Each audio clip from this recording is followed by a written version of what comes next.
C'est un événement inédit pour les populations de l'île de Manoka. Cette première visite du ministre de l'Économie, de la Planification et de l'Aménagement du territoire. Dans le souci de redynamiser l'activité économique dans cette localité, Louis-Paul Motazé s'est déplacé avec une forte délégation ce 22 février.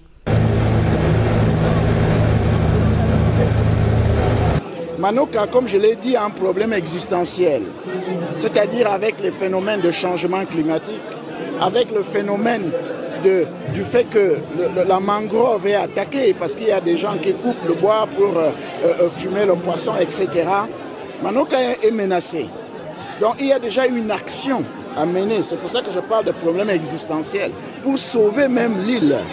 Sur la liste des doléances adressées au ministre de l'Économie figurent l'aménagement des sites touristiques, l'approvisionnement en eau et en électricité, la création d'une école de pêche et d'une usine de fabrication de glace. Un plaidoyer économique qui a tout de suite reçu une réponse favorable. L'importation encore grande du poisson par notre pays contribue à déséquilibrer la balance commerciale.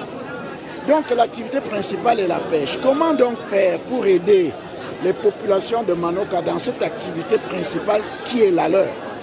D'où la signature, comme vous l'avez vu, d'un protocole d'entente qui nous permet d'apporter à peu près 780 millions de francs CFA pour une construction d'une usine qui permettra de produire de la glace pour la conservation des poissons.